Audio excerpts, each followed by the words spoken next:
know if this sounds familiar. Every time you think about writing your book, all of a sudden this beautiful image in your mind pops up of how that process is supposed to go. Maybe for you, it's sitting on this beautiful house on the beach with your favorite beverage and the sound of the waves, and everything in your life has just kind of been taken care of.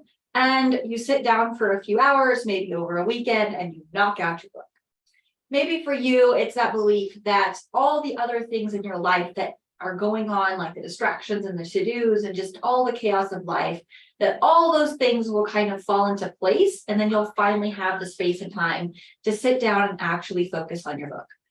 Maybe for you, it's sitting down in that cozy coffee shop or your favorite chair, again with a favorite beverage, maybe over a weekend or in a cabin. And again, you have a few hours and you knock out your book.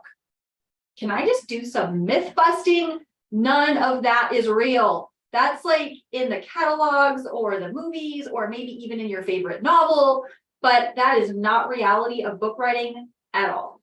I'm Caitlin Silva. I'm an 11 times author with 4 bestsellers, and I help Christian women to actually write and publish their best-selling book within 6 months or less, and use that book as a tool for impact, authority, and accomplishing their God-given purpose with the book.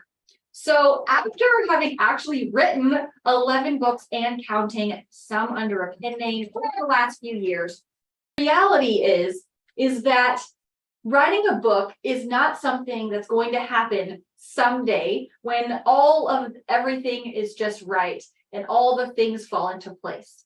Rather, it's something that you choose to make a commitment to and to say, okay, this is something on my priorities. This is something I know that I am meant to do that will have that bigger impact in the world.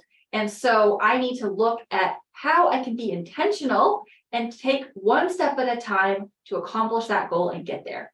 And many times it's when you break that expectation, that myth busting of what it's supposed to look like, and you just start taking those intentional steps one at a time, that you start to see how much you can actually accomplish in much less time than you think.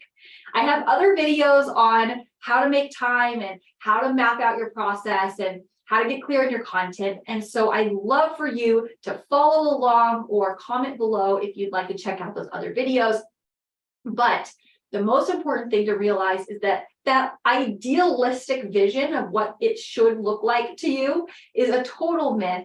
And the reality is that it's about those small steps you take one at a time with intention in order to get there and meet your goals. So I want to challenge you. Where are you setting up yourself for false expectations and failure with your book idea? And how can you instead break that down into smaller and bite-sized achievable goals throughout your day or your week so that you can start taking next steps and accomplish that book and start reaching readers with that vision? I'd love to know, so share with me in the comments below, and I'll see you on the next video.